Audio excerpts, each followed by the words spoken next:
You're not going to want to miss this episode of the AI Show where Rob, Albert, and Ashish take you through a no-code, low-code solution for AI called AI Builder. Make sure you tune in.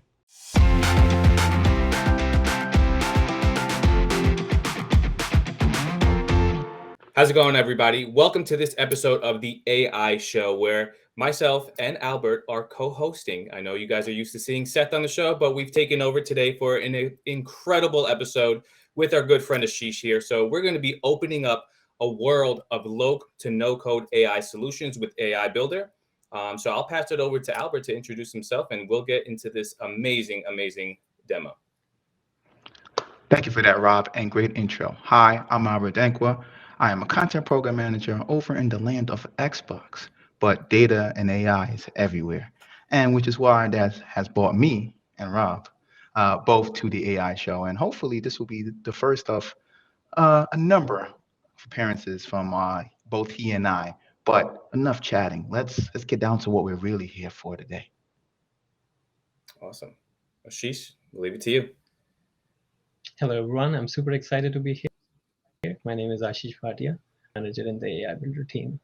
And today we're going to talk a little bit about low-code AI and how we make the entire world of low-code and no-code available in AI and have people kind of play around and democratize AI for everyone. All right, let's see it. All right. Let's go over to the next slide. So software development in today's macroeconomic situation is almost everybody's job. Gartner says by 2025, 70% of new software development will happen in low code and no code. A lot of pro developers are also starting to leverage the low code platform to do accelerated go-to-market of their solutions. So this thing is taking off, and we're seeing a lot of traction, especially with intelligent application and intelligent workflows. Absolutely amazing. And I love to see this, Ashish. I mean, thinking about AI and especially coming from a world of a non-developer background, being able to see how low codes has accelerated and how AI has accelerated in that space is absolutely amazing. And I'd love to continue to learn more about how AI Builder fits into that equation. So, absolutely. And I come from Visual Basic days. I used to use Visual Basic in school. That draggy droppy interface was super interesting for me, and that has come a long way when we see in Power Platform. So let's go over to next slide and talk a little bit about Power Platform, the low-code platform. So this is the landscape of low-code, no-code AI in Microsoft, right? On the top, you will see Power BI, which is the business analytics tool. Power Apps, you could do application development in that. With Power Pages, you can do website development. Power Automate can be used for workflow automation. And with Power Virtual Agents, you could develop intelligent chatbots. Powering all of this low-code, no-code kind of tools is an underlying layer of data management, which is Dataverse. There's a low-code programming language, which is PowerFX. And then AI Builder powers the low-code AI for all of Power Platform. Well, wow, that's quite the offering there, Ashish. Actually, I do have a question. I do see the AI Builder there within the Power Platform.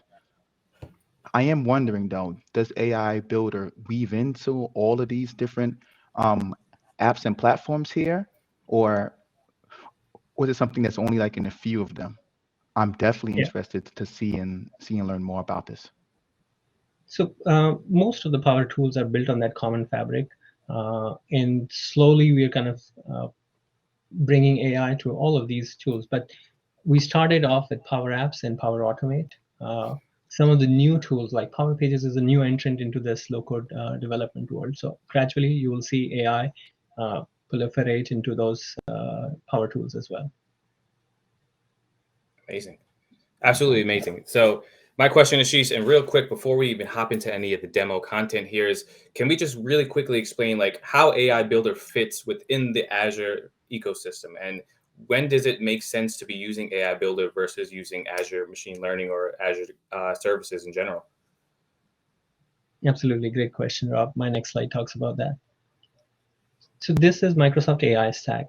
At the bottom, you will see Microsoft ML platform or Azure ML platform, as commonly known as. So this platform is for pro data scientists. They have full control over their model architecture, their training jobs, where they want to deploy the model. They have all the dials to kind of tweak the models, right? So you can develop custom models for your workloads and your solutions. The pro data scientists are in control here. They can peak performance. So this is for serious business. And the next layer is cognitive services layer, or Azure AI services. It adds cognitive dimensions to the underlying ML platform. So vision, speech, language decision, you see stuff like that. This layer comes with pre-built and customizable models. But you're still working with code in this layer, right? So it still appeals to pro developers, and sometimes data scientists also use that. But again, it's still serious coding business, right? When you come to the top layer, that's the AI builder layer, the no code, low code layer. And you'll see the goodness of the underlying layer bubble up. It's a confluence of all the underlying goodness into that top layer. You still get a lot of pre-built models, but you can also fine-tune some of the models. And then this layer is deeply integrated, as we talked in the previous slide, into the Power Platform. So you could get faster time to market. It also comes with model governance because, to be honest, admins want to control which models go to production, who builds the model, and who has access to AI.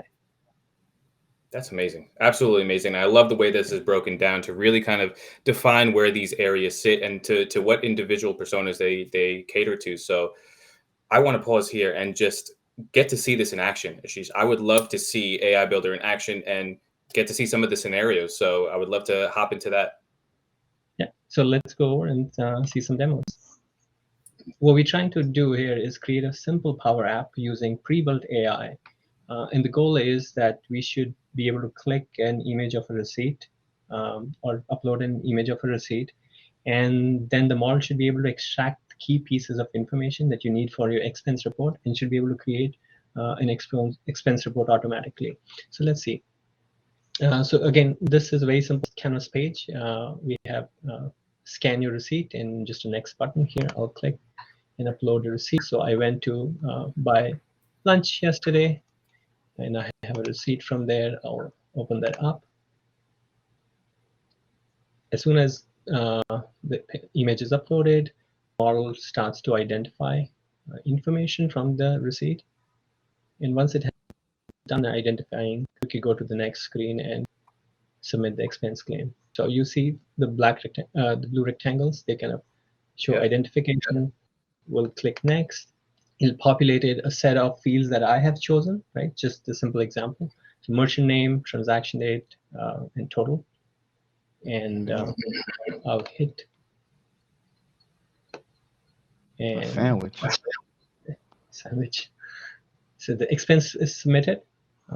We can go over to the SharePoint list, which is a list where all the expense reports should show up, and we should have a new entry there. So you see, just like that. Look at that. Just like that. Yeah, right? Yeah. Instant.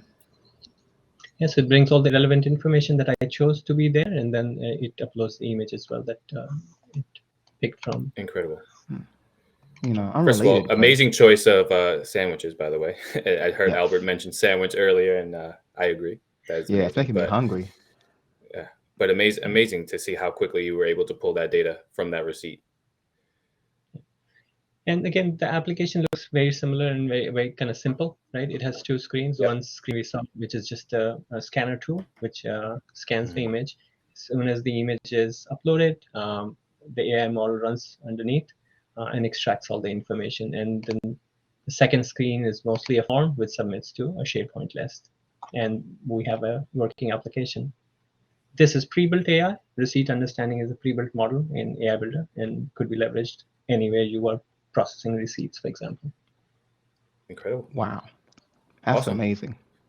I mean, well, first of all, before you even continue, it's unrelated, but I hope you got some honey mustard on that sandwich. I think it's it's a top tier topping. But other than that, is there something that can be done with expense reports And not asking, maybe I might have went on a trip recently, and it'd be great to be able to upload these receipts the same way you was able to upload sandwich. Yeah, sure. So again, one of the other demos that I wanted to talk about is a custom ML demo, right, where we are actually building the ML component or the model behind it. And let's take a look at that. So what we have here is invoices, right? So we get invoices at work a lot of times when we're working with the external vendors, and we need to process that invoice, right? So again, very similar example. This time I'll upload the invoice in a SharePoint and not an application. So let's go do that. Wonderful. I'll go pick some invoice data that I have. Okay. So the previous example was an example of working with Power Apps, right? This example, we are working with Power, so it's an automation workflow. So you won't see an application running, but what's happening is we have uploaded an invoice to SharePoint, and what happens is there is a Power App which is waiting for that clue. As soon as a new invoice or a file is uploaded to that SharePoint, it'll get into action. It'll take that PDF in this case, extract all the relevant information that I've already trained it for, and then move that information somewhere else so that an approval workflow can happen there. Right? So what happened was the file got uploaded, and in a few minutes we should see. So the flow should be, the automated flow would be running in the background, right? If I refresh, let's see if the flow has finished. We should see a third entry here. So not yet. Let's give it one more refresh, see if it pops up. That's right.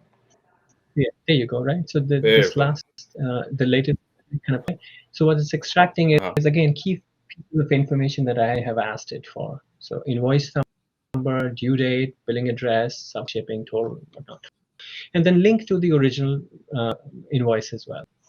And then what I also did in the flow was I had it send an email to me, right? So as soon as my email opens, we can see a new email that has new invoice processed, right? What's under the hood here is a simple flow, right? And the flow is waiting for a file to be created in a given SharePoint. And when the file is there, it kicks in, it extracts that file content, runs it through an AI model that I have trained, and it finds out all those key pieces of information that I asked it to look for. And then it sends an email. It also moves it to a new SharePoint list.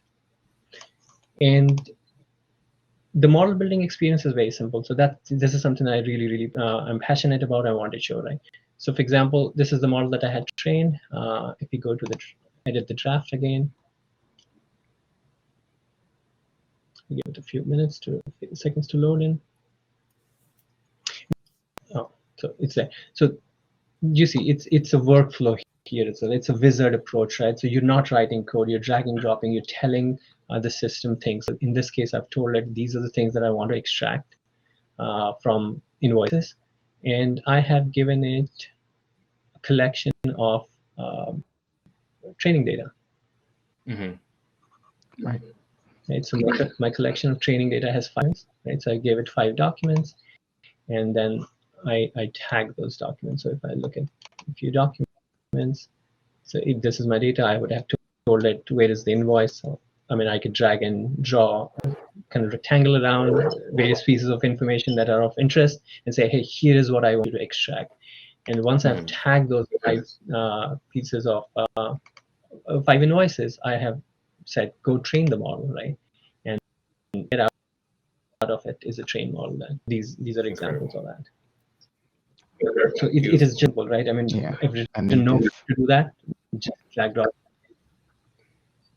No, she's absolutely. And I think just taking a look at this, right, and just seeing how easily you were able to create this flow, right? And be able to extract that data from the invoices and just thinking about this at scale, right? And thinking about it from an industry level and how much time can be saved, how much money can be saved. Because this is a task that nobody wants to do on a day-to-day basis, right? Just being able to Absolutely not. automate this process and have the AI do the work for you, I think is instrumental, right? And I think it's absolutely incredible to actually see this in action and just see how simple and easy it is. And like you said, the drag and drop, capabilities of this without a single line of code being used is something that's like music to my ears, to be honest with you. Same. It could be said that saving time like this can really boost work-life balance. It can really pave the way for innovation, creativity, just having more time to make your best work. So this is truly outstanding. Absolutely. And again, when you come to AI Builder, and again, can come to AI Builder via aka.ms, try AI Builder. If you go to the website, you will land here in the Explore page. And Explore page shows you the collection of models that we have. And the collection has pre-built models and custom model as well. So the first example was a pre-built model, and then the second one was a custom model that I trained based on my own data to get a custom model out of that training. So there we have AI Builder. Amazing. That was awesome, Ashish. And again, thank you so much for being part of the show today and showcasing AI Builder and all the amazing capabilities for it. And looking forward to having you on the show again to dive a little bit deeper into some of those scenarios. And Albert, I'll pass it to you if you have any other words that you want to close out with. Yeah, of course. Again, I want to echo Rob. Thank you so much for taking us through all of this. It really gets me more comfortable to try out AI because, again, it's something that can seem very out there and challenging, but just seeing stuff such as pre-built models and like really having these opportunities to build and create without doing too much, like in the low code settings, I'm very excited for this. So, thank you for Yeah. this again, Ashish. Well said, Albert, right? AI can be very daunting, right? Especially for citizen developers. And our mission is to make that simple and easy to understand and easy to use. And that's what we are after. Thank you. It was a pleasure talking to you guys. Absolutely. Of Thank you all course. for watching and see you on the next episode.